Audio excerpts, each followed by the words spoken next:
Greetings, Facebook, internet world, halfmeasuredroom.com. This is Oliver, here to talk about step 3. Try to go through what's going on with me lately, and I've had a pretty rough week. Some stuff happened with my new job. I was assessed and didn't do as well as I wanted to. And the same day, I got a call from school saying that I just barely failed one of the classes I was taking, which is a JavaScript class, which I wasn't sure about.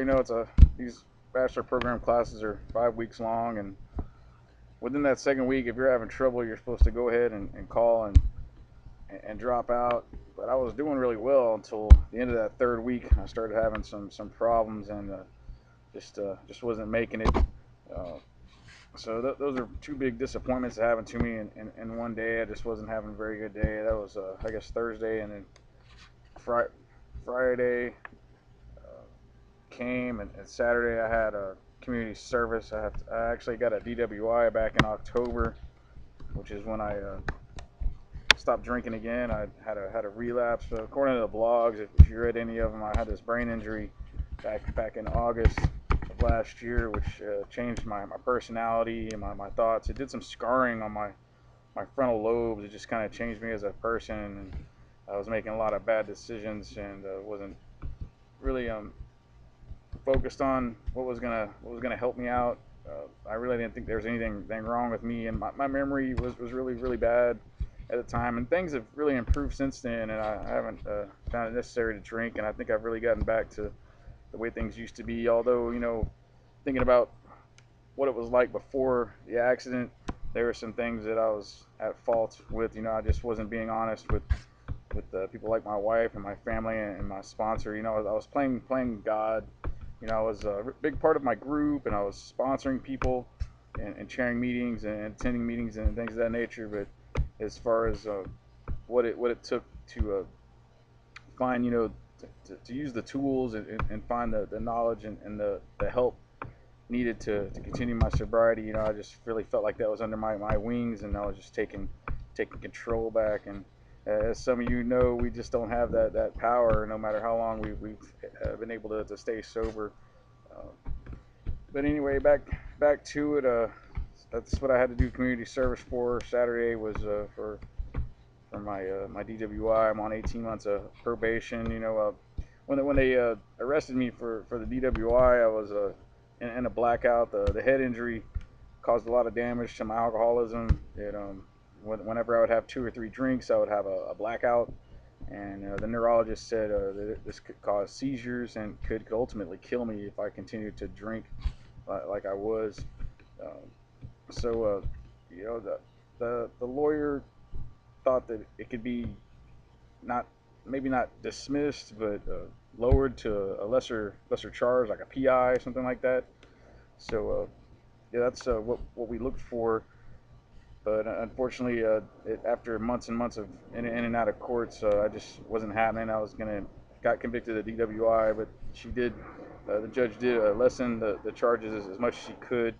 I got a $500 fine, which could have been a $2,000 fine. I could have gotten, 2 years of probation. My license could have been suspended. None of that happened. I only got 18 months probation. My license was not suspended.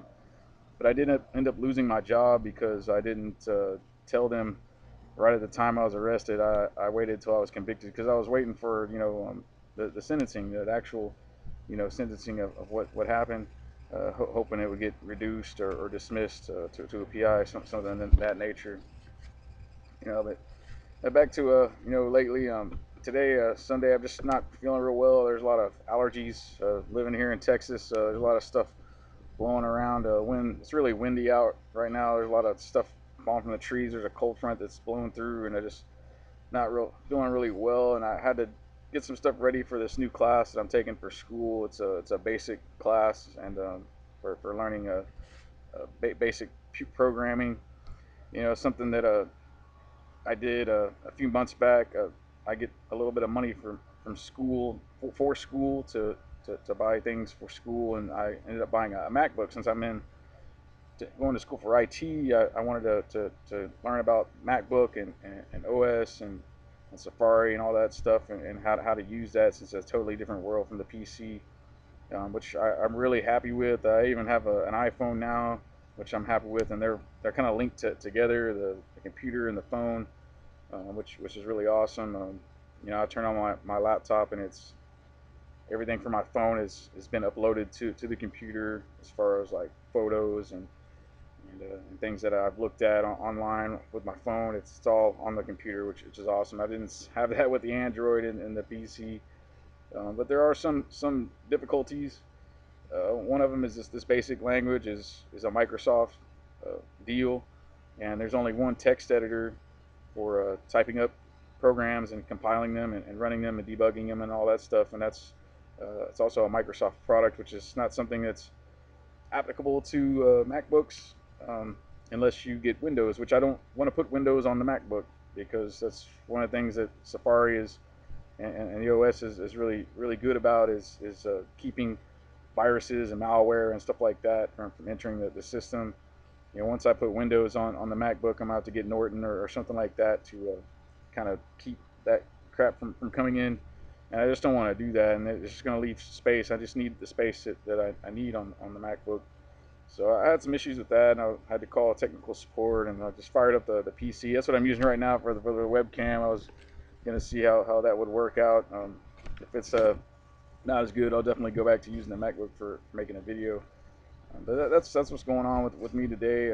Yeah, I just I'm feeling a lot better about life and things that are going on with school and work, but I'm just physically just not feeling real well.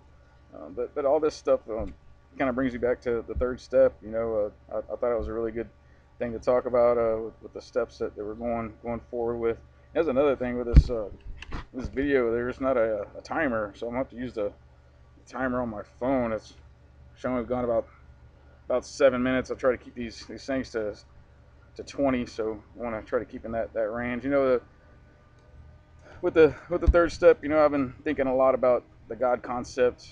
My conception of a higher power lately, and it's real limited, generic, simple for me. I'm just a human, so knowing the whole idea and configuration and details of my higher power is just not possible for me. If I knew enough about that, I might be able to do his job, and I just know I can't do that. I need help from an outside source. So I try to keep the God concept as simple as I can. And the third step for me was just about as difficult as the second step. And I think I've talked about this before, but I'll just run through it again. The third step for me, my sponsor put it to me like this. He's like, it's all about making a decision. That there's the story of the three frogs on a log. I don't know if you've heard that story, but there were three frogs on a log, and one of them decided to jump off the log. So how many frogs are left? The answer is 3, because he just made a decision. He didn't actually jump, which really helped me out with the third step, because turning my will, my life over to a power greater than myself sounded like a big decision to make. And all I could think about was shaving my head and donning a cloak and taking a vow of silence and climbing up to a mountaintop and writing the literature over and over again by hand.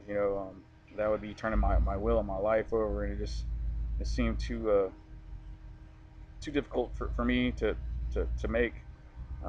Yeah, I know that the sobriety is a new life that I need to lead. Steering away from my old life. But this decision of turning my will and my life over to a power that I have very limited understanding of was a very difficult thing for me to do. But I want to go ahead and read this is stuff out of the NA book. I read in this chapter called How It Works. It's about the third step, and I really liked what I read. It says our concept of God comes not from dogma, but from what we believe and from what works for us. Many of us understand God to be simply whatever force keeps us clean. The right to a God of your understanding is total and without any catches. Because we have this right, it is necessary to be honest about our belief if we are to grow spiritually. We found that all we need to do is try. When we gave our best effort, the program worked for us, and it has worked for countless others. The third step does not say we turned our will and our lives over to the care of God. It says we made the decision to turn our will and our lives over to the care of God, as we understand that. We made the decision. It was not made for us by the drugs, our families, our probation officer, judge, therapist, or doctor. We made it. For the first time since that first high, we have made a decision for ourselves. And that's very important. I think if I'm doing this for any other reason besides, myself and my well-being and how I contribute to life, I really can't go a whole lot further. And as far as thinking about my higher power's will for me, that's another thing. It's just completely beyond my understanding. I think I have a good sense of what right and wrong is, but as far as where I need to go and what steps I need to take and where I need to be led, that's definitely up to my higher power, and that's something that I have to do through my morning meditation and attending meetings and talking to my sponsor and my wife about what's going on and having them help me make decisions on my own. This whole third step in the big book literature, I really like. There's a part that talks about the third step and that making these decisions is very limited. It has to be followed up by an action, and that's why we're launched into this vigorous course of continuing the step work. That's why I don't know if you've heard a lot of people in meetings talk about steps 1, 2, and 3. People taking them over and over again and getting loaded because they didn't follow through. And if you have any questions at all, what your higher power's will for you is, and where you need to go, what his understanding is, my suggestion is just continue on with the step work. For me, that would be following my higher power's will is to continue with the step work. And that's kind of where I'm at today. I really don't know what is best for me. I know what's bad for me. I know what's probably worse for me. But as far as what's really good, what's best, that's something I need to discuss with others. Because my higher power, I believe, works through other people. That's where I hear the message. That's one of the things I have a problem with in meetings is I really don't like what people say sometimes. So during that private that quiet time at the beginning when they do the Serenity prayer, that's what I ask God to help remove those judgments so I can hear His message and be of service to those that need my help. I want to go ahead and read. I didn't do this last time. That's something I want to do with every vlog is to read the spiritual principles behind the 12 traditions, which I think is pretty neat. For step 3, tradition 3, it says, when confronted by the fear that is the true basis of intolerance, we need only ask, what would the master do? And it says membership is the principle behind the third tradition. And the reason I read this is because it in this paper it talks about the steps and the traditions being linked together, and this the whole fear concept and me worrying about I've been thinking about this a lot. I may have talked about this before, but when I worry about the past and how bad things are right now, I'm not one to come up with a gratitude list. I've heard people in meetings talk about writing these gratitude lists and things that they're grateful for. I've never been really good at that, but something that's really helped me out lately is to think about how bad things could be, how much worse they could be, and that helps me remain grateful for what life is like today. We got about 4 minutes left. I was talking to a friend of mine. I used to do this radio show, for those of you that may or may not know. I did a radio show on Blog Talk, blogtalkradio.com. I did that for a couple years. I really enjoyed it. I did some shows with some of my best shows, I think, are when I had people on for interviews that told their story or a book that they were writing or something they were doing on the internet regarding sobriety. And I've met some really cool people through that radio show. One of them was this guy named Peter, and he does his own radio show that I enjoy a lot. So if you ever have the chance, go check that out. But we've been talking a little bit through emails lately, and I had a phone conversation with him a little bit ago. We talked about what's been going on with me lately, and he sent me a link about this. It's a telephone meetings, and they're every day. Some days more than once. They have these telephone meetings, and that's something I want to check out, which I might do tonight because I'm not feeling real well. I just want to stay here at the house and do homework and stuff like that. But that's something I'll post a link for on halfmeasuresroom.com underneath this video. So it's something I want to do at every video log, is to have some kind of link for something on the internet. There's a whole bunch of reasons why I chose Half Measures Room as the name for this site and the blog and everything. And one of them is using the internet for sobriety. I really think it's kind of an impartial uh, solution to the problem. There's really not a whole lot that the internet can do for someone seeking sobriety, and I think that takes a lot of work outside, away from the computer. It's the same thing I feel about the group. Going to meetings at the group is very important. It's where we meet people and become part of this fellowship and get involved with service work and meet sponsors and become sponsors for other people. It's very, very important. But as far as working the steps, we have to take it outside the meeting place. That 1 hour, 2, 3 hours a day is not enough. There's a whole gambit of hours and things that involve my life outside the group that it's really important. So I can talk my talk as much as I want, but it's doing the deal. Doing the do is what's important, is what keeps me sober. Doing what's right. And that's the same thing with these telephone meetings. And I immediately thought about this app I put on my phone for a little while. It was kind of like chatting with people in sobriety, and I thought it was really good meeting stuff. Like going to a meeting that I could do on the phone when I was away from the group or whatever, or in between meetings. But there's just a lot of crap that was talked on that app, and I eventually just had to get rid of it. Every now and then I would talk to somebody that really needed some help, or somebody that was like me, that was working the steps and doing the deal and following the program and leading a new way of life.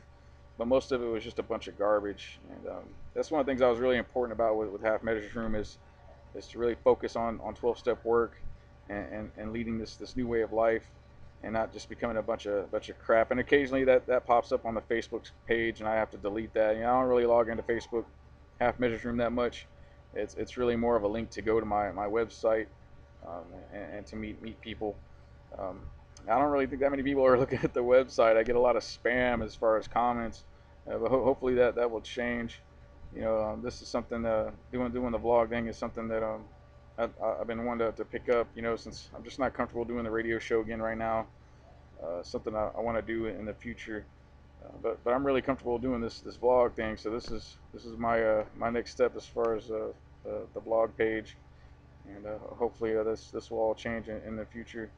But thanks you all for listening. If you haven't, go ahead and comment below and tell me what you think about this, especially on YouTube. Go ahead and subscribe to this channel, if you will. This was a suggestion by somebody I know at the group, has about as much sobriety as I do, and they really liked what they heard on the radio show, and they suggested I do these vlog things for a little while. So this is what I want to do, and just go through the 12 steps and see how it goes from there, and keep y'all updated on what's going on with me and all that. So anyway, I really appreciate y'all being here and listening and watching me, and I'll see you next week.